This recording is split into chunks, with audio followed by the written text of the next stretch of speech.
안녕하세요. 머신러닝을 이용한 심박변이도 기반 심장질환 분류를 발표할 17학번 김지은입니다. 저번 발표에 이번에 코멘트를 받은 내용을 추가해서 발표를 진행하겠습니다. 저번 발표에서 코멘트를 받은 대로 의학적인 설명을 좀 줄여가면서 발표를 진행해 보겠습니다. 강한 근육으로 이루어진 심장은 두 가지 중요한 일을 하는데 하나는 몸에 피를 공급해주고 다른 하나는 심장 자체에 피를 보내주는 일을 합니다.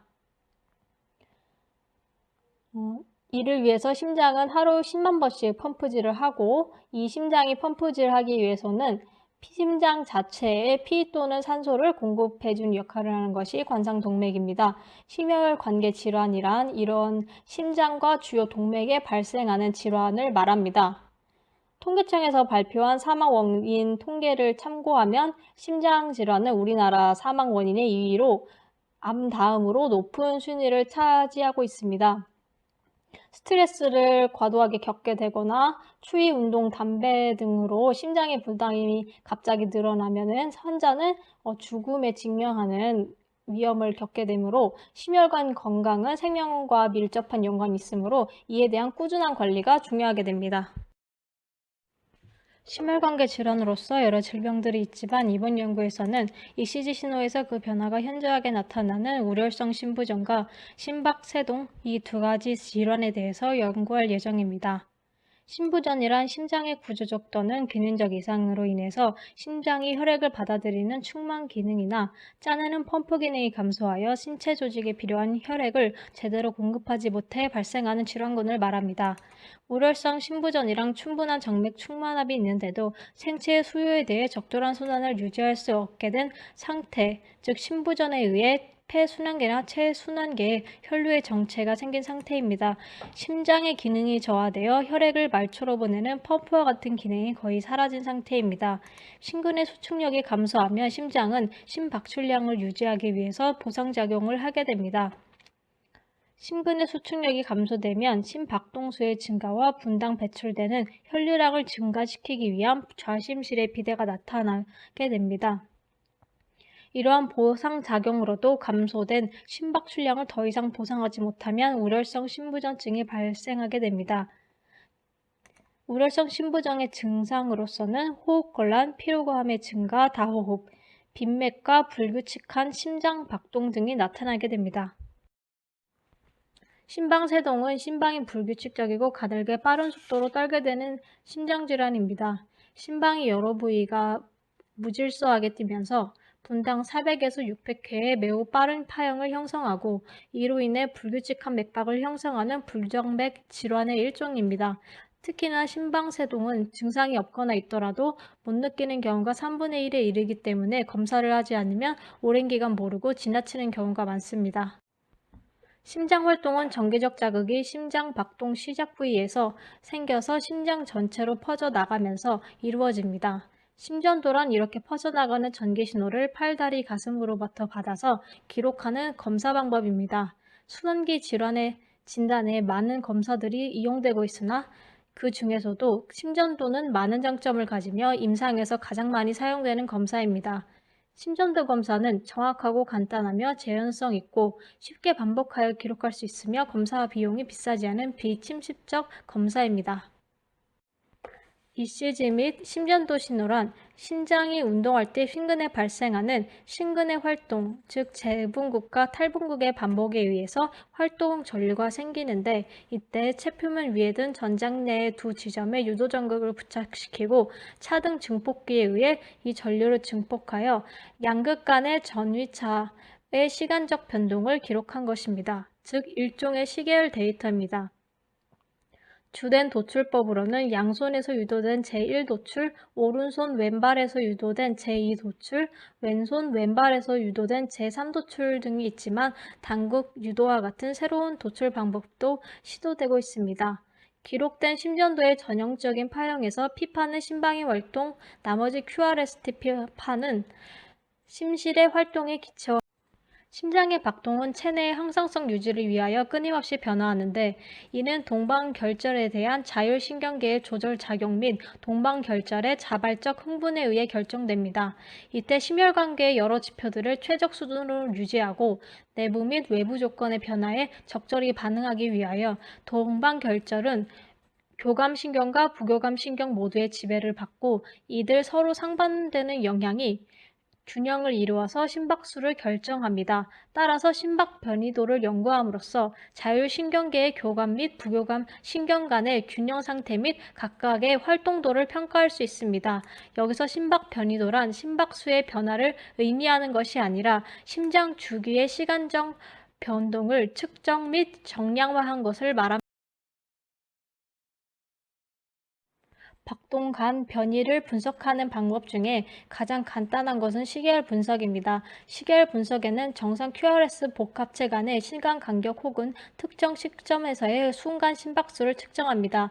즉, 지속적으로 기록된 심전도에서 연이은 정상 QRS 복합체 간의 시간 간격인 NN 간격이 계산됩니다.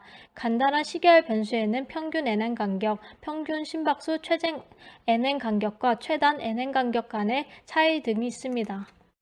통계적 시계열 측정치로는 NN 간격에서 직접 계산한 것과 NN 간격의 차이값으로부터 계산한 것들이 있습니다. 통계적 시계열 분석법으로 사용되는 변수들이 계산되는 방법이 위 슬라이드에 있습니다.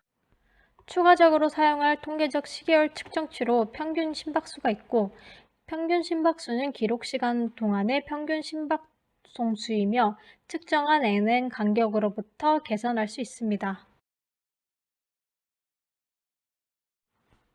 NN 간격 시계열 데이터에 스펙트럼 분석 및 여러 기술을 적용하면 여러 가지의 주파수 요소를 분리해낼 수 있고, 이에 대한 분석도 할 수 있습니다. 파워 스펙트럼 밀도 분석이 심장에 대한 부교감 조절과 교감신경 조절을 정량적으로 평가하고 자율신경계의 균형을 정량화할 수 있는 방법으로 소개되었습니다. 차차 컴퓨터 기술이 발달하면서 파워 스펙트럼 밀도 분석은 현재 임상에서 실용적이고 경제적인 방법이 되었습니다. 심박 변이도 파워 스펙트럼은 다음과 같이 세 가지 주파수 대역으로 나뉘어집니다. VLF, LF, HF. VLF의 주파수 대역은 0.0033에서 0.04Hz, LF는 0.04에서 0.15Hz, HF는 0.15에서 0.4Hz로 이루어지고 있습니다. 고주파수 대역은 박동감 변이도의 변화가 매우 빠른데, 이는 부교감 신경에 의한 자극 때문이며, 초저주파수 대역은 거의 전적으로 교감신경 자극을 반영하며, 저주파수 대역은 교감신경과 부교감신경 자극이 함께 작용합니다. 파워 스펙트럼 밀도 분석의 주요 이점은 주파수에 대한 함수로서 파워 분포가 어떠한지에 대한 정보를 제공하며, 이로써 24시간 데이터의 경우 하루 동안의 어떤 시간대에서도 자율신경계의 균형을 정량화하는 수단을 제공합니다. 빠른 풀이의 변화는 세 종류의 스펙트럼 대역 혹은 구역을 결정하는 데 사용됩니다. 파워 분포와 VLF, LF, HF. 최고치의 중앙 주파수는 고정되어 있지 않으며 호흡과 심장에 대한 자율신경 조절에 따라서 주파수 영역 분석에서의 변수로서 고주파수 대역의 파워, 저주파수 대역의 파워, 초저주파수 대역의 파워, 그리고 총 파워, 저주파수 대역과 고주파수 대역의 파워에 비해 저주파수 대역과 고주파수 대역의 표준화된 파워 등이 있습니다. 본 연구에서 머신러닝을 통해 분류할 질병의 우려성 심부전과 심박세동은 심초음파 흉부 X선 촬영, 컴퓨터 단층 촬영 등의 복잡한 검사 과정을 거치게 됩니다. 하지만 심박 변이도 검사는 전극을 신체에 부착함으로써 검사를 진행할 수 있으며 비침습적이고 시행에 간편하다는 장점이 있습니다. 만약 머신러닝을 이용해 단순 ECG 측정만으로도 질병을 판별할 수 있다면 측정 대상자의 비용적인 부담과 검사 시간의 절약, 마취와 같은 화학적 약물로 인한 위험, 방사선에 의한 피해 등을 줄일 수 있다는 점이 기대되는 바입니다.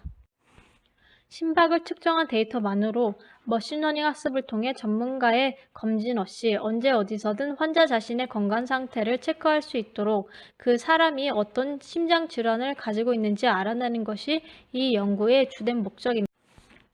오픈 ECG 데이터를 이용 가능한 피지온의 사이트를 통해 일반 우려성 심부전 부정맥 환자들의 ECG 원신호 데이터 수십 개를 이용해서 각 신호 데이터 각각을 심박 변이도 분석하여 추출한 지표들을 머신러닝 학습 지표들로 사용하여 분류 작업을 할 것입니다.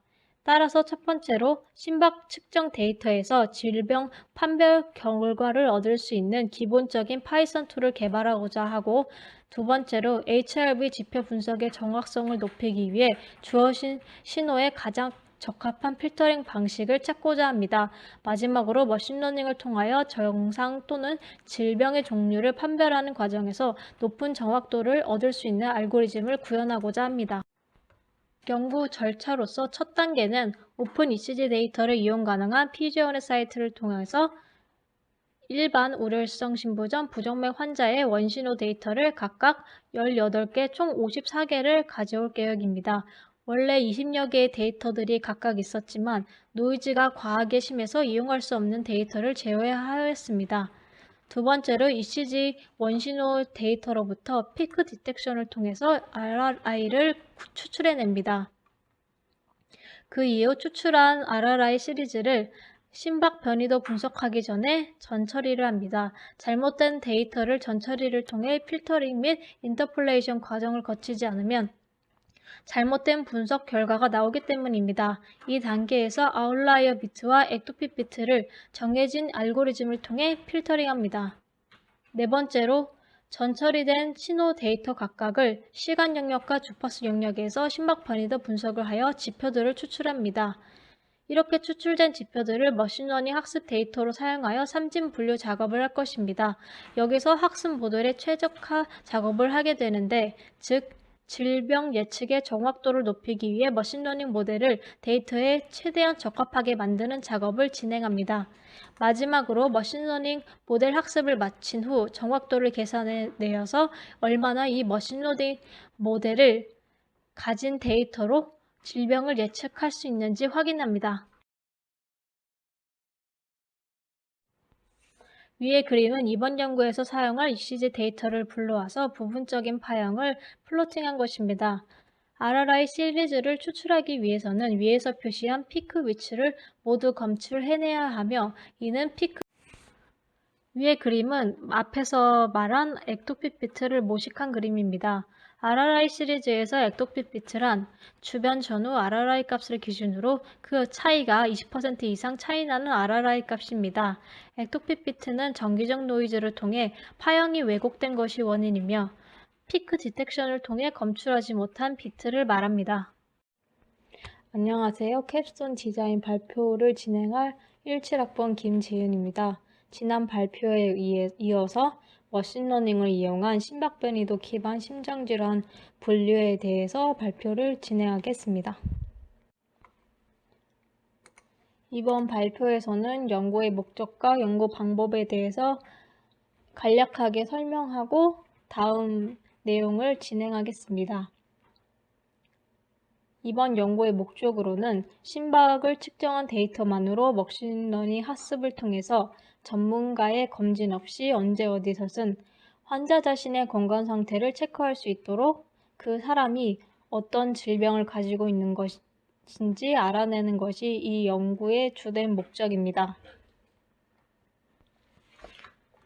연구 절차 개요를 설명드리면, 첫 번째 단계로는 오픈 ECG 데이터를 이용 가능한 피지온의 사이트를 통해서 일반 우려성 심부전 부정맥 환자 이 세 가지의 ECG 로 시그널 데이터 각각 18개씩 총 54개를 가져올 계획입니다.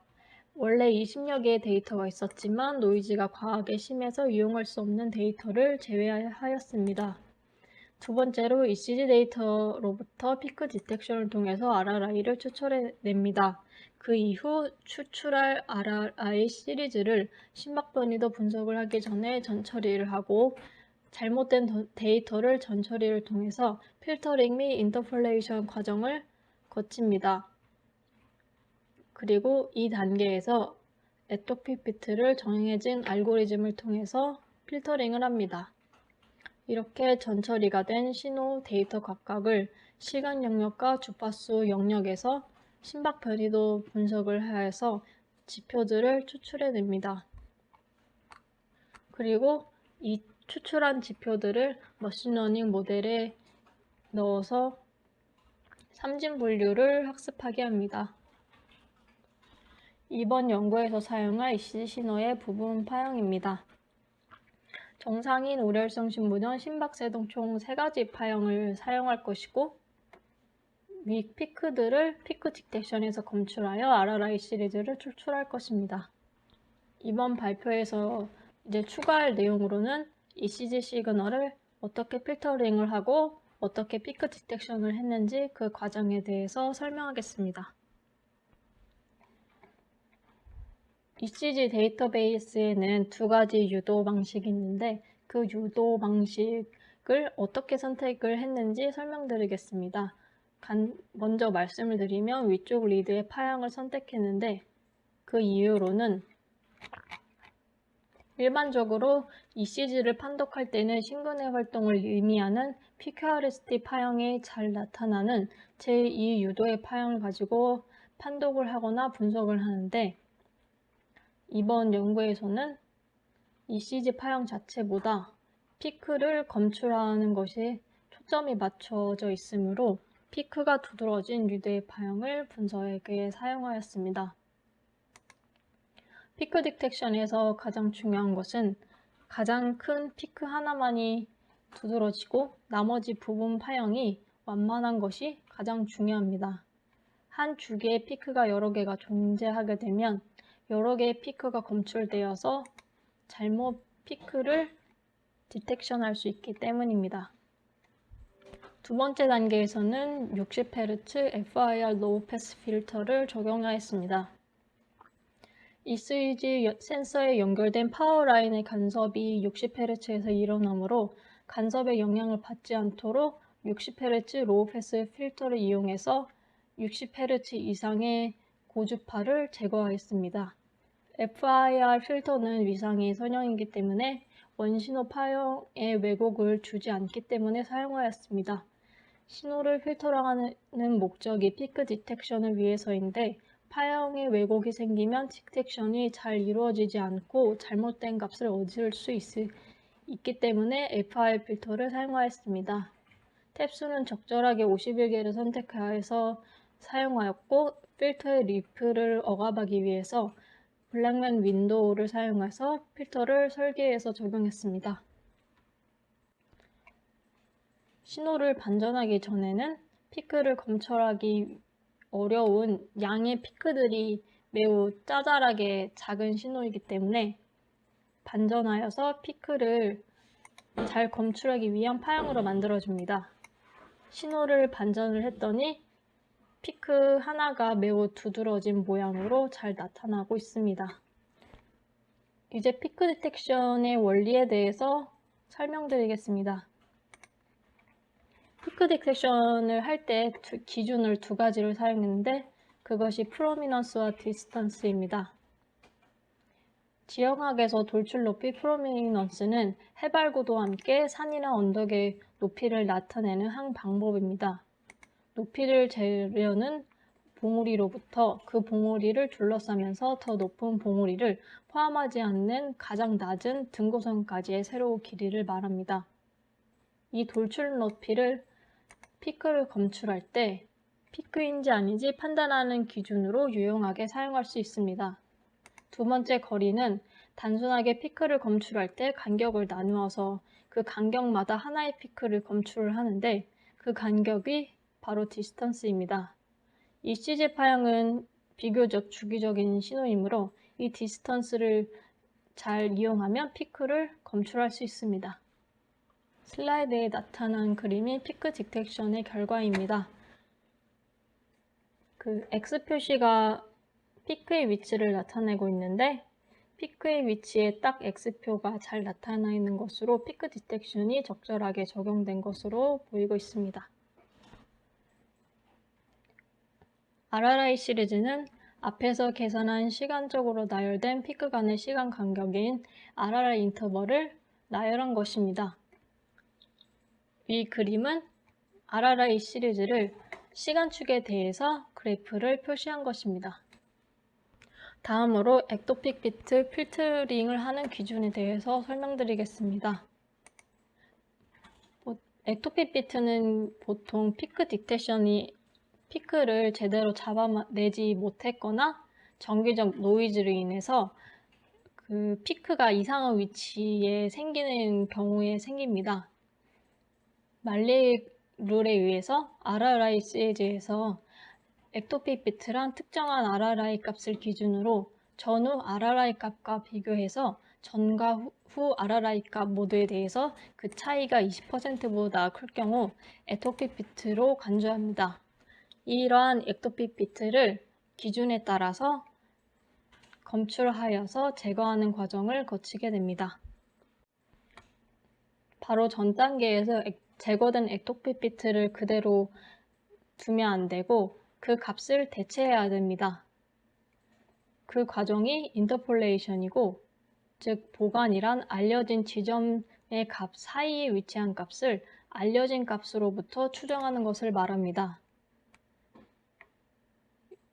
두 지점 사이의 값을 추정할 때 그 두 점을 지나는 추정함수를 직선의 방정식으로 나타나고, 보관할 값을 두 지점과의 직선거리에 따라 선형적으로 결정합니다. 보관할 RRI 값을 제외하고 나머지 RRI 시리즈로 추정함수를 만들고, 보관할 값을 넣어서 원래의 값을 대신하여 보완하게 됩니다. 전처리 과정을 마치고 산출된 RRI 시리즈를 HRV 분석을 통해서 시간 영역과 주파수 영역에서 총 23개의 지표들을 계산해냅니다. 계산하는 과정은 HRV 라이브러리를 이용했으며 타임 도메인에서 16개, 프리퀀시 도메인에서 7개, 총 23개의 지표들을 계산해내고 있습니다. 일반 심박세동, 오렬성 심부전 개체 각각 18개씩에 대해서 모두 신호 처리 및 지표 추출을 마친 뒤에 머신러닝 모델에 사용할 수 있도록 테이블 형식으로 데이터를 저장합니다. 나중에 머신러닝 모델에서 이 테이블을 가져와서 학습한 후 삼진 분류를 하게 됩니다. 네, 여기까지 진행한 사항이고, 다음 발표에서는 머신러닝 삼진 분류 모델 학습을 진행하고 어떻게 했는지 발표를 진행하겠습니다. 감사합니다. 네, 지금부터는 머신러닝 모델을 최적화하는 과정에 대해서 설명드리겠습니다. 첫 번째 설명드릴 개념은 일반화, 과대적합, 과소적합, 그리고 특성 선택, 교차 검증, 그리드 서치, 이 과정들이 모두 모델을 최적화하는 데 필요한 과정들입니다. 머신러닝 모델이 처음 보는 데이터에 대해 정확하게 예측할 수 있으면 이를 훈련 세트에서 테스트 세트로 일반화되었다고 합니다. 따라서 모델을 만들 때는 가능한 정확하게 일반화되도록 해야 합니다. 그러나 가진 정보를 모두 사용해서 너무 복잡한 모델을 만드는 것을 과대적합이라고 합니다. 과대적합은 모델이 훈련 세트의 각 샘플에 너무 가깝게 맞춰져서 새로운 데이터에 일반화되기 어려울 때 일어납니다. 반대로 모델이 너무 간단하면 데이터의 면면과 다양성을 잡아내지 못할 것이고 훈련 세트에 잘 맞지 않을 것입니다. 이때 너무 간단한 모델이 선택되는 것을 과소적합이라고 합니다. 모델을 복잡하게 할수록 훈련 데이터에 대해서는 더 정확히 예측할 수 있지만 너무 복잡해지면 훈련 세트의 각 데이터 포인트에 너무 민감해져서 새로운 데이터에 잘 일반화되지 못합니다. 이번 연구에서 구하고자 하는 모델은 과대적합과 과소적합의 절충점인 일반화 성능이 최대가 되는 최적점에 있는 모델입니다. 특징 선택이란 특징 데이터의 종류가 많은 경우에 가장 중요하다고 생각되는 특징 데이터만 선택해서 특징 데이터의 종류를 줄이기 위한 방법입니다. 이는 각 특성의 중요도를 얻어서 원본 데이터로부터 예측에 관련성이 없는 불필요한 특성들을 줄이는 것을 말합니다. 이를 통해 과대 적합을 줄이고 시간을 단축시킬 수 있는 장점이 있으며 최종적으로는 일반화 성능을 극대화할 수 있습니다. 분류 모델을 만들기 위해서는 모수 추정, 즉 학습, 트레이닝을 위한 데이터 집합이 필요합니다. 이 데이터 집합을 학습용 데이터 집합, 즉 트레이닝 데이터셋이라고 합니다. 이 학습 데이터 집합의 레이블 값을 얼마나 잘 예측하였는지 나타내는 성능을 표본 내 성능 검증, 즉 인샘플 테스팅이라고 합니다. 그런데 모델을 만드는 목적은 학습에 사용하지 않은 표본에 대해 레이블 값을 알아내고자 하는 것, 즉 예측, prediction입니다. 이렇게 학습에 쓰이지 않는 표본 데이터 집합의 레이블 값을 얼마나 잘 예측하는가, 즉 일반화가 잘 되었는가를 검사하는 것이 표본 외 검증 혹은 이번 연구에서 실행한 교차 검증이라고 합니다. 교차 검증을 하려면 두 종류의 데이터 집합이 필요합니다. 모형 추정, 즉 학습을 위한 데이터 집합, 성능 검증을 위한 데이터 집합. 이 두 데이터 집합 모두 종속 변수 값이 있어야 합니다. 따라서 보통은 가지고 있는 데이터 집합을 학습용과 검증용으로 나누어서 학습용 데이터만을 사용해서 분류 모델을 만들고 검증용 데이터로 성능을 계산하는 학습, 검증 데이터 분리 방법을 사용합니다. 그리고 그리드 서치는 가장 높은 일반화 성능을 보이는 최적의 매개 변수를 찾기 위한 매개 변수별로 가능한 모든 조합을 시도해보는 것입니다.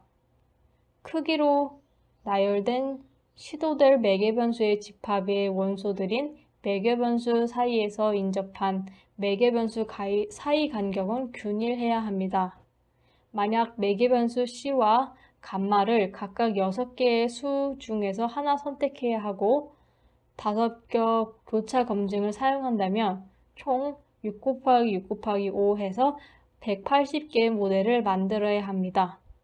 그리드 서치는 모든 결과를 표로 보여주므로 다른 방법에 비해서 비교적 일반화 성능을 비교하기가 쉽고 알아내기가 쉽습니다. 이번 연구에서 사용한 머신러닝 학습 모델은 총 3가지입니다.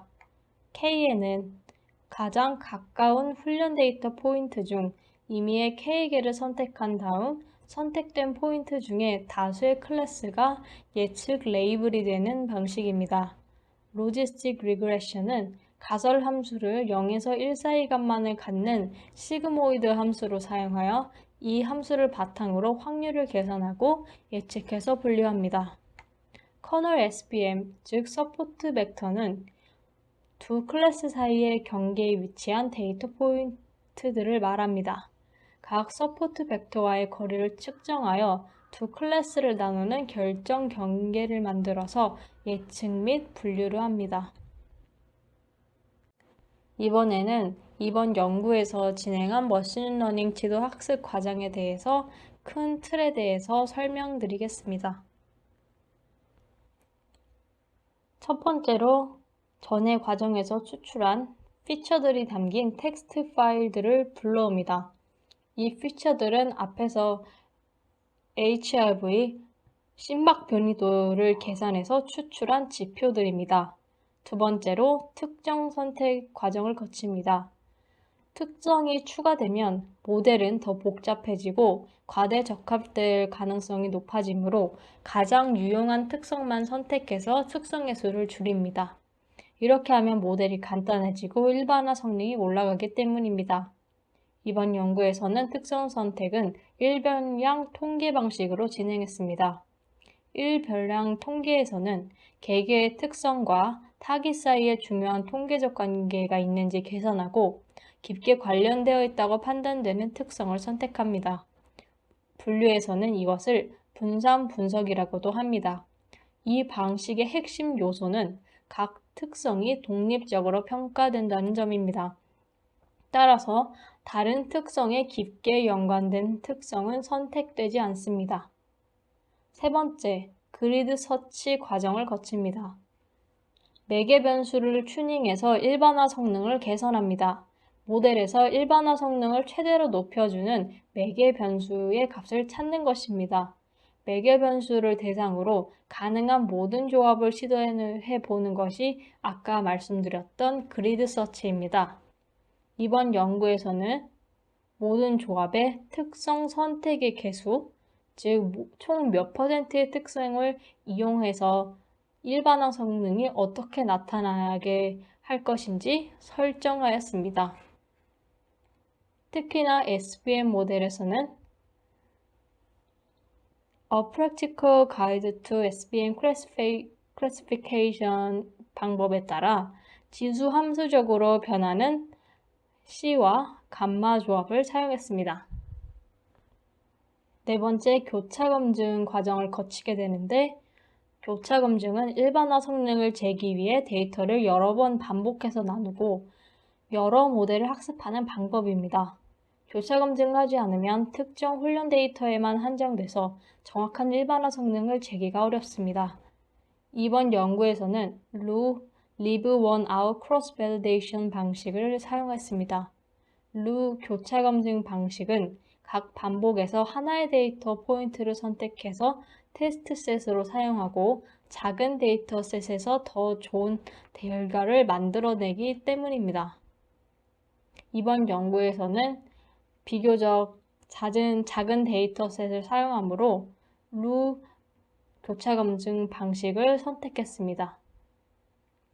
다섯 번째, 그리드 서치와 교차 검증을 종합해서 각 그리드 서치의 조합마다 교차 검증 점수를 도출해서 최대 교차 검증 점수를 내는 조합을 찾습니다. 이러한 과정을 통해서 지도학습 머신러닝 모델에 적용시켜서 학습시켜서 분류해본 결과 SVM 모델의 교차 검증 점수가 가장 높았으며 그 정확도는 약 94.5%입니다. 또한 이 교차 검증 점수에 대응하는 파라미터는 C값이 128, 감마값이 0.25였으며 위 그림에 나온 바와 같이 총 특성 개수의 90%에 해당되는 특성들이 선택되었습니다. 즉, 본 연구에서 사용한 심박 데이터는 SVM 모델에 가장 적합하다고 판단됩니다. 이번 연구의 고찰 및 결론에 대해서 설명드리겠습니다. 심박수 측정 데이터를 이용해서 피검사자의 특정 심장질병을 구분하는 코드를 구현을 완료하였으며 학습한 머신러닝 모델의 분류 정확도가 최대 94.5%로 심박 변이도와 심장질환 간의 유의미한 연관성을 확인할 수 있었습니다. 또한 ECG 측정 데이터를 사용할 때는 노이즈가 많이 포함된 불안정한 긴 시간보다 안정적인 더 짧은 시간이 더 중요하였으며 측정 시간대가 일정해야 함을 확인할 수 있었습니다. 필터링으로 걸러낼 수 있는 노이즈의 한계도 있으며 노이즈의 유무 및 그 양에 따라 분석의 결과와 정확도가 매우 달라졌기 때문입니다. 추가적으로 전극 유도 방식이 같아도 각 환자마다 어떤 질병을 가지는가에 따라 ECG 파형의 형태, 심박동 주기 또한 천차만별하였으며 이를 처리하는 방식도 비교적 달라져야 했습니다.